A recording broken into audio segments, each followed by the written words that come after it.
Oi, yes, people. I'm back. I'm back. At least I think I'm back. Listen, I've been gone for a while. I might do a video or a stream telling you where I've been, what I've been doing. But look, the channel is back. We're gonna consistently do videos and hopefully get back to streaming too very soon. But listen, more content coming on this channel. Anyways, you're here to talk about Man City 5, Sparta Prague 0. Please leave a like on this video if you would. I know a lot of you will already be subscribed, but if you're new, do subscribe, show love. Let's try and get the channel moving again. And let's have a chat about this, because I tweeted out there towards full time. I said, I think that might be the most complete Manchester City performance I have seen in a while.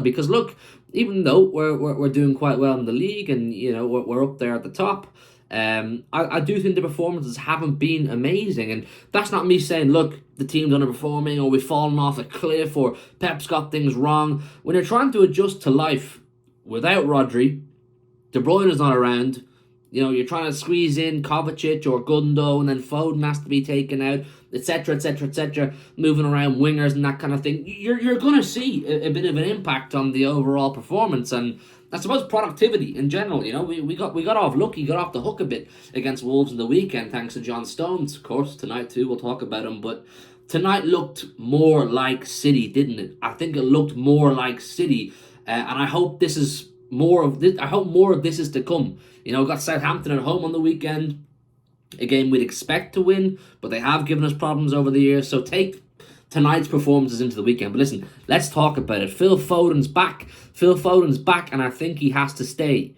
Yeah, I understand that Pep is trying to compensate for Rodri's absence by throwing in, extra midfielders and holding players back deep, and it's directly impacting Foden's game time.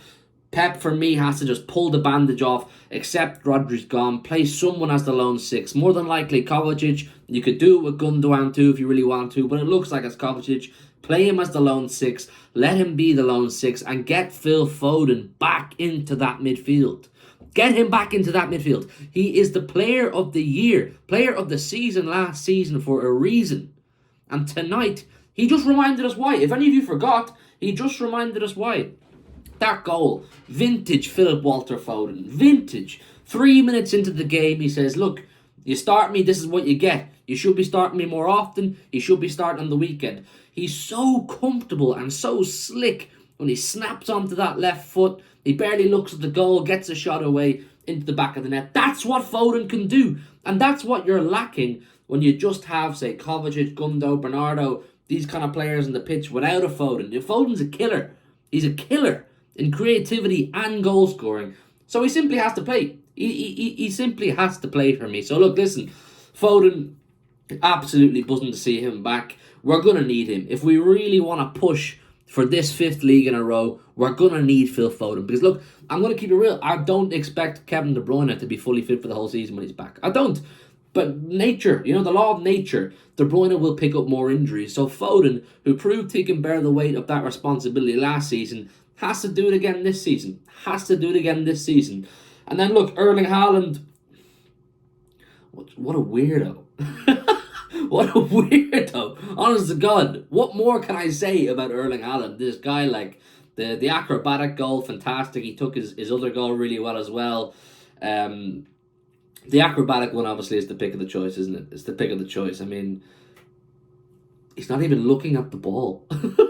Like, who the hell can do these things except him? He's the best striker in the world, man. He's the best striker in the world for a reason. And as a bit, when Nunes got that penalty, it was a bit bittersweet, because I was like, look, bitter that Haaland's not getting another hat-trick, but sweet because Nunes is getting a goal, and he's his first Champions League goal and that. But look, Erling Haaland, honest to God, absolute freak.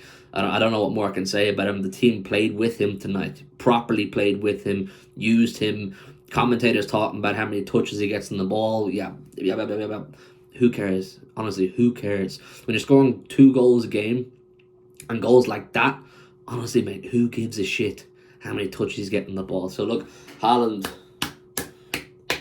our Nordic meat shield, absolute beast. Now, let's have a chat about someone. Who gets an awful lot of disrespect, gets disregarded, doesn't get put in any serious conversations. and is forgotten about a lot when people talk about the best in this position. I think you know, people. I think you know it's Johnny Stones. I think you know it's Johnny Stones. And if any of you who are watching this right now watched me on the Big Six, or you're a subscriber of the Big Six, you'll know that I was a regular promoter and ambassador for the John Stones Supporters Club. And look, I've never shied away from the fact that John Stones' game time is lower than it should be, and his injury record's fairly horrendous. Like, fitness-wise, he's not reliable. You're not going to put your house on John Stones completing a season. But my overarching point with John Stones is that when he's fit, when he's healthy, and when he's match sharp, I believe he is the best centre-back in the Premier League. The best centre-half in the Premier League, and he's up there in the top 2-3 for the best in the world. You can talk about Rudigers and these kind of guys. That's an open debate. I'm happy to have that debate. But in the Premier League, when he's fit and he's healthy, he's better than Diaz, he's better than Saliba, he's better than Gabriel, he's better than Akanji. He's the most complete centre-back in the world right now. In the world. Ball playing, defending, positioning, reading of the game, goal scoring, clutch goal scoring. How many big moments has John Stones got now? Big moments, last minute winners. Man, put some respect on this guy.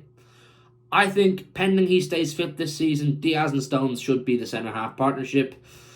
The right back, you can toss it up between Akanji, Rico, preferably not Kyle Walker. Left back, probably Josko Vardiol, isn't it? Until Ake takes it off him. Ake was good tonight though, wasn't he? But look, the main two centre-halves I'd like to be Diaz and Stones. Akanji and Stones even. I think when Stones is fit and healthy and playing like he is right now, you got to leave him in there. You got to leave him in there because he's absolutely amazing. It was just such a complete performance, and he contributed massively to that, didn't he? You know, goals from defenders, midfielders, and attackers, all in one game. How high he played up the pitch, how high we played up the pitch successfully, was fantastic. Look, we needed tonight. And of course, there was a few little side pluses like Mateus Nunes. Is he going to be a big player for us this season? That's my question to you lot. Is Mateus Nunes misunderstood? Have we misunderstood Mateus Nunes? Has Pep misunderstood Mateus Nunes? Because for me, tonight, he was really good. Now look, for all of you celebration police out there and party poopers, don't come at me. It was Sparta Prague, mate. It was only Sparta Prague. I was there to watch Man City, not Sparta Prague. I'll be real. I was there to watch Manchester City, not Sparta Prague. And tonight, Nunes played well. He's direct, he's strong, he's quick, he's a physical presence. Won the penalty well, scored the penalty well. All I'm saying is, people, yeah, when players like De Bruyne are in and out all the time, Rodri's out, there will be more injuries, maybe to Kovacic, maybe to Gundo, maybe to whoever, Foden, Bernardo. You're going to need to start looking at some of these guys. And he was good. I liked McAtee when he came on too. I liked the look of him. But Nunes, I want to talk to you soon, my friend. I want to see more. But we're going to have to talk to you soon. Listen, overall, good performance. Very, very, very good performance. I'm very happy with that.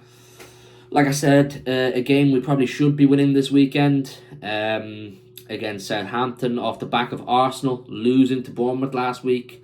It's another good chance to capitalise and keep building on our momentum. I think we needed tonight. I think you needed tonight. The team needed tonight. I think I needed tonight.